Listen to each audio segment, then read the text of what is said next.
या भागात आपण स्टॉक मार्केटमध्ये किंवा कंपन्यांच्या शेअर्समध्ये इन्व्हेस्टमेंट का केली पाहिजे हे बघणार आहोत. भारतीयांचे पारंपरिक इन्व्हेस्टमेंट किंवा गुंतवणूक कुठल्या क्षेत्रात करायचे ते आपण बघूया. तर सगळ्यात प्रथम बँकेमध्ये एफ-डी करणे, फिक्स डिपॉझिट किंवा आर-डी करणे. दुसरा प्रकार एल-आय-सी मध्ये गुंतवणूक करणे. तिसरा प्रकार म्युच्युअल फंड. चौथा प्रकार गोल्ड सोने.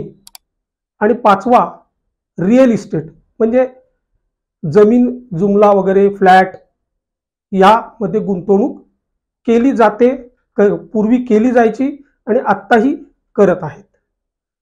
तर यामध्ये आपण स्टॉक मार्केटमध्येच का इन्व्हेस्टमेंट फायदेशीर आहे तेही आपण पुढं बघणार आहोत. पण अगोदर या जे काही पारंपरिक गुंतवणूक आहेत त्यामध्ये प्रत्येकाचे डिटेलमध्ये आपण माहिती घेणार आहोत. तर पहिलं महत्त्वाचं, आपण बँकेत एफ-डी करणे किंवा आर-डी करणे हा जो प्रकार आहे पूर्वी तो खूप फायदेशीर होता सिनियर सिटीजन्स लोकांना.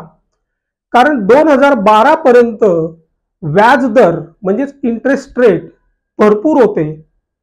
त्या काळी एखाद्या बँकेत आपण एफ-डी केल्यानंतर साधारणपणे 5 ते 7 वर्षात आपली रक्कम ही दामदुप्पट व्हायची.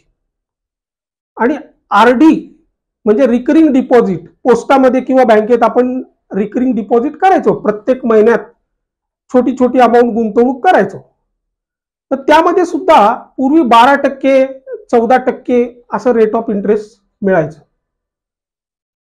पण आजकाल काय झालेलं आहे, 2012 नंतर रेट ऑफ इंटरेस्ट कमी होत गेलेले.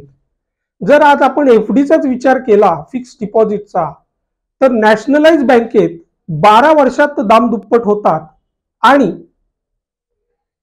प्रायव्हेट बँकेत 10 ते 10.5 वर्षात दाम दुप्पट होतात.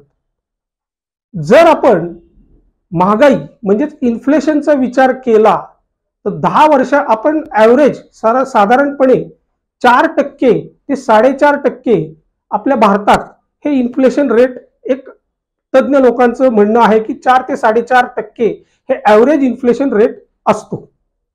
तर तो जर विचार केला तर आपल्याला जी 10 वर्षानंतर किंवा 12 वर्षानंतर दाम दुप्पट रक्कम मिळणारी आहे ती आपल्या महागाईवरती कंप्लीटली मात करू शकत नाही. दुसरा प्रकार आहे एल-आय-सी. पूर्वी सगळ्यांचा चुकीचा किंवा समज होता. एल-आय-सी हे गुंतवणूक टूल नव्हे. एल-आय-सी मध्ये मॅक्सिमम 5.5 ते 6% लॉंग टर्म म्हणजे 20 वर्ष 25 वर्ष एवढा पिरियड जर आपण गृहीत धरला तर 6-6.5%च रिटर्न मिळतात. आणि तेही जर इन्फ्लेशनशी कंपॅरिझन केलं तर बँकेतल्या एफ-डी पेक्षा आपल्याला इथं म्हणजे परवडणार नाही. पण एखादी पॉलिसी असावी, कारण लाईफ कव्हर करतं किंवा इन्शुरन्स म्हणून आपण त्याकडे बघितलं पाहिजे. इन्व्हेस्टमेंट म्हणून न बघता इन्शुरन्स म्हणून बघायला पाहिजे. तिसरा प्रकार जो आहे गोल्ड. आता तुम्ही रोज बघताय सोन्याचे भाव रोज वाढतायत. 1.25 लाखापर्यंत 10 ग्रॅम म्हणजे 1 तोळ्या सोन्याचा रेट आज आहे. पण तुम्ही सोन्यामध्ये आपल्या भारतीयांची मानसिकता ही इन्व्हेस्टमेंट म्हणून नाही होत. एकदा घेतलेलं सोनं भारतीय गृहिणी महिला हे परत विकू इच्छित नाहीत. त्याचबरोबर काही लोक इन्व्हेस्टमेंट म्हणून सोन्यामध्ये करतात, पण ऍक्च्युली सोनं सुद्धा इन्व्हेस्टमेंट म्हणून बघणं योग्य नाही. कारण तुम्ही जर पाहिलं तर दोन्ही वेळेस बाय करताना आणि सेल करताना म्हणजे खरेदी विक्री करताना दोन्ही वेळेस आपल्याला जीएसटी द्यावं लागतं.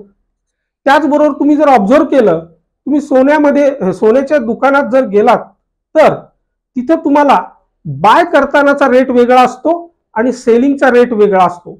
सेलचा रेट हा नेहमी कमी असतो आणि बाईंगचा रेट वेगळा असतो.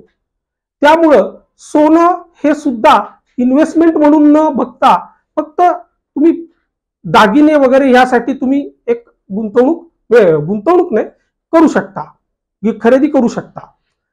आता पाचवा प्रकार जो आहे तो म्हणजे म्युच्युअल फंड. म्युच्युअल फंड हे अलीकडे साधारणपणे 2000 सालापासून हळूहळू पॉप्युलर व्हायला लागलेले आहे आणि त्यांनी रिटर्नही चांगले दिलेत. म्युच्युअल फंड मध्ये सुद्धा तुम्ही वन टाइम इन्व्हेस्टमेंट करू शकता किंवा SIP च्या माध्यमातून सुद्धा प्रत्येक महिन्याला थोडी थोडी रक्कम तुम्ही गुंतवणूक करू शकता. म्युच्युअल फंड काय करतं तर आपल्याकडनं घेतलेली रक्कम स्वतः त्यांचे फंड मॅनेजर्स असतात स्टॉक मार्केटमध्ये गुंतवणूक करून रिटर्न्स मिळवून त्या प्रॉफिटमधनं आपल्याला साधारणपणे 8 ते 10% लॉंग टर्मला आपल्याला ॲव्हरेज रिटर्न मिळतात. पाचवा जो प्रकार आहे तो म्हणजे रिअल इस्टेट. त्यामध्ये म्हणजे फ्लॅट घेणे, जागा घेणे. इथं पैसा खूप लागतो आणि रिटर्नही आपल्याला फार म्हणजे 10 वर्ष 15 वर्ष थांबावं लागतं. आणि त्याचबरोबर आपल्याला ज्यावेळेस पैशाची गरज असते त्यावेळेस लगेच आपण ती प्रॉपर्टी विकू शकत नाही. म्हणून एक गुंतवणूक फक्त तुम्ही तुमचं स्वतःचं घर, फ्लॅट वगैरे जे आहे ते ठीक आहे, पण कंटिन्युअसली गुंतवणूक किंवा इन्व्हेस्टमेंट म्हणून 2 फ्लॅट घेतले, 3 फ्लॅट घेतले तर हे योग्य नाहीये. मग आता सगळ्यात महत्वाचा जो आज आपण बोलणार आहोत तो म्हणजे स्टॉक मार्केट, म्हणजे कंपन्यांच्या शेअर्समध्ये गुंतवणूक करणे. जर आपण बघितलं तर कंपन्यांच्या शेअर्समध्ये डायरेक्टली गुंतवणूक करणं आणि म्युच्युअल फंडच्या माध्यमातून शेअर्समध्ये गुंतवणूक करून त्याच्यामधनं रिटर्न्स आपल्याला 8 ते 10% मिळणार, हा फरक आहेच. म्हणजे आपल्याला म्युच्युअल फंड जर का 8 ते 10% ॲव्हरेज रिटर्न देत असेल तर स्टॉक मार्केटमध्ये तुम्ही जर कंपन्यांच्या शेअर्समध्ये डायरेक्टली स्वतः इन्व्हेस्टमेंट केलं तर तुम्हाला साधारणपणे 15 ते 16% इयरली लॉंग टर्मला 3 ते 5 वर्ष असा व्ह्यू डोळ्यासमोर ठेवला तर तुम्हाला 15 ते 16% रिटर्न मिळू शकतात. आता सध्या 1 वर्ष 1.5 वर्ष झालं की मार्केट सध्या साईडवेज मध्ये आहे, त्यामुळे रिटर्न्स आपल्याला दिसून येत नाही. पण तुमचा व्ह्यू जर का लॉंग टर्म व्ह्यू असेल, ज्यावेळेस कोविडमध्ये तुम्ही 2020 साली ज्यांनी 100 रुपये गुंतवले असतील त्याचे 4 पट 5 पट झालेले आहेत 5 वर्षात. तर इथून पुढचा काळ आता जे जागतिक अस्थिरता आहे ती कायम राहणार नाहीये. आज नाही तर उद्या ती संपुष्टात येऊन पुन्हा तेजीमध्ये मार्केट वाढायला सुरुवात होईल. त्या दृष्टीने जर आपण 5 वर्ष 7 वर्ष जर व्ह्यू डोळ्यासमोर ठेवला तर नक्कीच आपल्याला स्टॉक मार्केटमधनं रिटर्न्स 15 ते 16% इयरली ॲव्हरेज मिळू शकते. मार्केट का वाढू शकेल पुढच्या 5 ते 7 वर्षात, तर त्याला बरीच कारणे आहेत. त्यामध्ये आपल्या भारतीय गव्हर्नमेंट म्हणजे सेंट्रल गव्हर्नमेंट, केंद्र सरकारने त्या दृष्टीने बरीच पावलं उचललेली आहेत. तुम्ही जर बघितलं रोज तुम्हाला नवीन नवीन बातम्या ऐकायला मिळत आहेत. मागच्या वर्षभरात एक आपण सेमीकंडक्टर मध्ये आत्मनिर्भर होण्याचा प्रयत्न करतोय. आता कालचीच बातमी रेअर अर्थ मेटल, त्याच्यामध्ये सुद्धा आपण हळूहळू पुढं पावलं उचलतोय. त्याचबरोबर जे काय जागतिक अस्थिरतेचा परिणाम म्हणून चायनामधल्या बऱ्याच कंपन्या आपल्याकडे शिफ्ट होत आहेत. एक काळ असा होता 3 वर्षापूर्वी आपण मोबाईल इम्पोर्ट करत होतो, आज एक्सपोर्ट करतोय. सगळे ब्रँड आयफोन किंवा इतर सॅमसंग कम्प्लिटली इकडे शिफ्ट होत आहेत. ईव्ही इलेक्ट्रिकल व्हेकल, आपण आपल्या सेंट्रल गव्हर्नमेंटची जी काही योजना आहे इलेक्ट्रिक व्हेकल मध्ये कन्वर्ट करणं, तर तोही जोरदार चालू आहे. आणि तुम्ही दर प्रत्येक महिन्याला बघताय इलेक्ट्रिक गाड्यांची मागणी 2 व्हीलर असो व 4 व्हीलर असो, मागण्या वाढत चाललेल्या आहेत. इलेक्ट्रिसिटी म्हणजे आपल्या केंद्र सरकारने अपारंपरिक ऊर्जा जे आहे त्याला प्रोत्साहन दिलेलं आहे.